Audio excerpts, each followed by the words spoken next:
Bonjour à vous tous.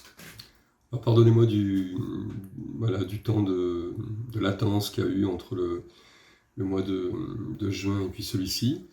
Mais j'avoue que j'ai été bousculé par des émotions. J'ai eu du mal un petit peu à retrouver le centre.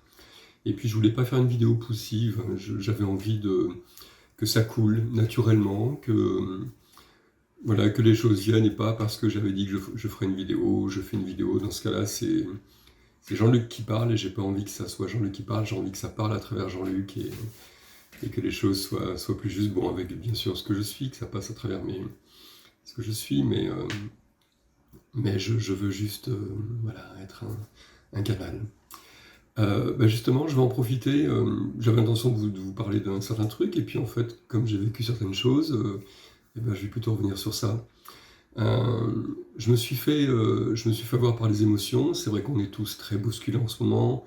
Personnellement, vous le savez, je sais pas, certains le savent, tout a valsé dans ma vie. J'ai perdu mon boulot, j'ai eu un accident de moto, je me suis cassé la jambe, j'ai plein de trucs. Toute ma vie a été bousculée. Et, euh, et là, elle a été encore sur des niveaux plus différents, émotionnels.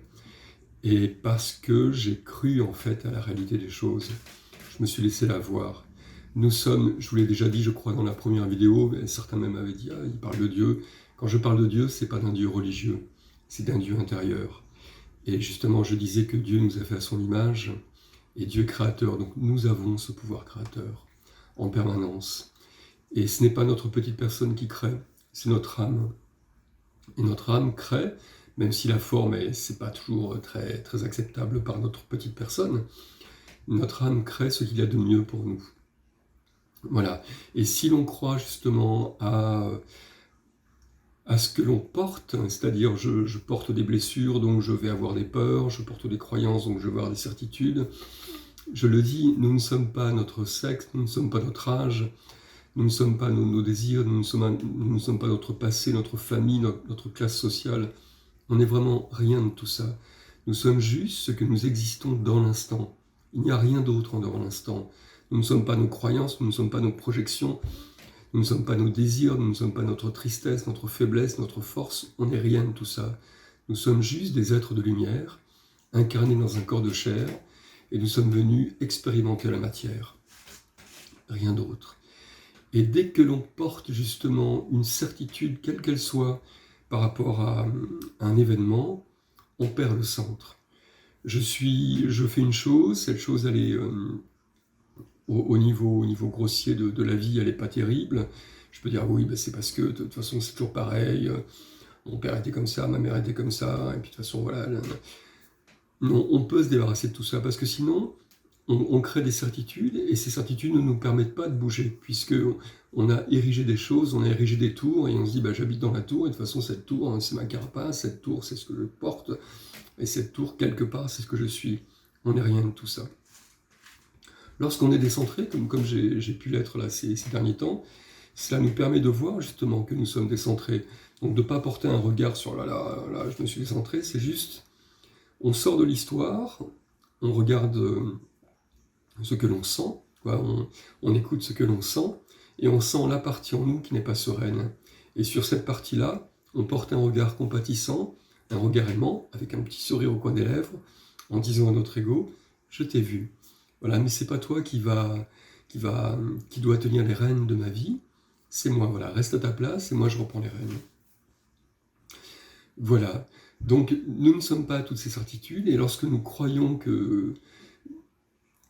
comment dire, il y a quelques années, un guide non incarné, je dis non incarné, voilà, je ne vais pas tout vous raconter, m'avait dit deux petites phrases, ces petites phrases qui sont très très fortes pourtant, chaque jour est une nouvelle naissance, et quand on écoute la profondeur de cette phrase, c'est-à-dire par exemple, je me suis engueulé avec une personne, ou voilà, où je crois que cette personne elle est comme ça, ou que dans telle situation, etc. Voilà. On fiche des choses, chaque jour est une nouvelle naissance. Alors je me suis engueulé avec une personne, le lendemain, comment je vais l'aborder? Est-ce que je suis capable, d'ailleurs chaque jour une nouvelle naissance, donc je porte un regard d'un nouveau-né, réellement. J'oublie tout le passé, je n'en fais pas un poids, j'en fais pas une certitude, j'en fais pas quelque chose d'acquis, je remets tout à chaque instant. en question. Tout est mouvement, tout est perpétuel. Alors peut-être que voilà, puisque je suis aussi incarné, j'ai aussi des faiblesses, donc je vais retrouver cette personne, je vais dire bon, j'ose pas lui parler, j'aimerais que ce soit elle qui parle en premier, et tout ça, je vois le jeu de l'ego. Voilà, le jeu qui fait que pourquoi je porte un poids, pourquoi j'arriverai pas à parler simplement avec le cœur.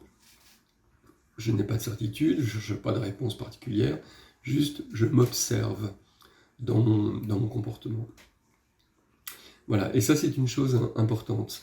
Et puis la deuxième petite phrase qui ressemble un petit peu à la première, c'est « La leçon d'hier est morte n'étant pas d'aujourd'hui ». Ça veut dire tout ce que je sais, pourtant on est dans une société où il est important de savoir les choses. Voilà, on est jugé parce que justement nous savons les choses. On fait des grandes études parce qu'on sait les choses. Voilà, et on nous classifie parce que nous savons telle chose.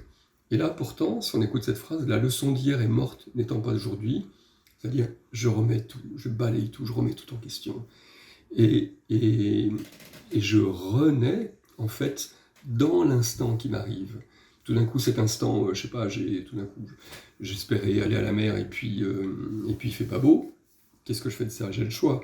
Soit râler contre les inclémences du temps, soit râler contre n'importe quoi, ou justement dire, de toute façon, moi j'ai jamais de chance, voilà, on part sur ce que l'on sait, moi de toute façon, je fais que des gaffes, je choisis jamais le bon moment, on laisse tout ça, et juste je veux aller à la mer, il fait mauvais, qu'est-ce que je fais?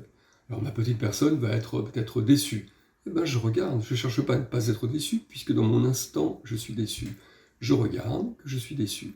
Et je regarde de moi à moi. Donc, et je sors de l'histoire. Voilà, donc je sors totalement de l'histoire. L'histoire, elle n'est pas là pour... elle n'est pas là pour nous mettre des bâtons dans les roues, dans les roues, elle est juste là pour révéler ce que nous portons encore, qui n'est pas serein.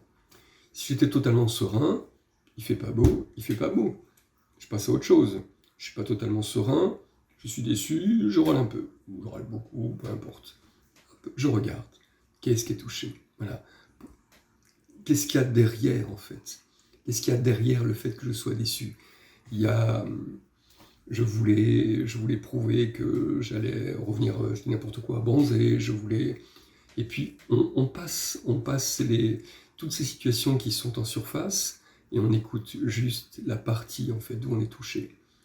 Et peut-être on avait envie de solitude, ou alors on a envie de partager avec des amis, et puis, parce que derrière ce partage avec des amis, on allait à nouveau retrouver un cadre social qui pouvait peut-être nous mettre quelque part sur un piédestal ou obtenir une reconnaissance, et on regarde ça. Voilà. Et sur ça, une fois que c'est vu, on le lâche. Voilà, c'était juste une petite prise de contact très rapide, très simple. C'était juste une vidéo qui insiste en fait sur ne nous attachons pas à ce que nous savons. Nous ne savons rien. Donc nous laissons passer, nous ressentons et nous vibrons. Et puis ensuite nous portons un regard il ne faut pas que l'ego ensuite, si l'ego est vu, il ne faut pas ensuite que l'ego juge l'ego, parce que l'ego il est suffisamment très con, mais il est aussi très intelligent. Et si justement vous faites quelque chose qui n'est pas bien, bah c'est bien parce que vous voyez, ah, l'ego a fait que je ne suis pas bien, et après vous dire, oh là là, je porte encore ça. Non, ça peut être une réjouissance. Ah, je suis tellement heureux de voir que je porte encore ça. Voilà, et c'est ça qui est important. Non. Ne vous attachez pas à tout ce que vous ressentez, ne vous attachez pas à ce que vous vivez, laissez passer, je l'avais déjà dit, comme le ciel laisse passer ses nuages, vous laissez passer, soyez un observateur vigilant, soyez un témoin passif, mais vigilant. Vigilant à tout ce que vous ressentez, non pas ce que vous vivez, non pas ce que vous faites, non pas les choses de l'action, non pas ce que l'on peut vous dire, ce que vous pouvez dire, juste de vous à vous, ce que vous ressentez. Voilà, pour ceux qui ne me connaissent pas trop, je m'appelle Jean-Luc Priane, j'ai un site, jeanlucpriane.fr, où je propose je mettrai de toute façon le lien en dessous, sous la vidéo, où je propose des méditations guidées, des méditations par rapport au corps, des méditations par rapport à plein de trucs, vous pouvez voir, c'est dans les méditations, des consultations où je m'aide du tarot zen, des accompagnements où c'est un peu plus que des consultations, voilà, où je ressens et j'écoute et aussi je m'aide du tarot zen, et puis des stages. Sachez que si aussi vous avez envie de me faire venir dans une région particulière où il y aurait un certain nombre de personnes, je fais aussi des déplacements. Prochainement, là en octobre, je vais au Maroc. Voilà, je vous souhaite tout plein de belles choses. Restez centrés, ne croyez pas ce que la vie veut vous faire croire. Voilà, recentrez-vous, descendez en vous-même, avec un petit regard aimant sur ce que vous êtes et sur ce que vous ressentez. Voilà, à bientôt.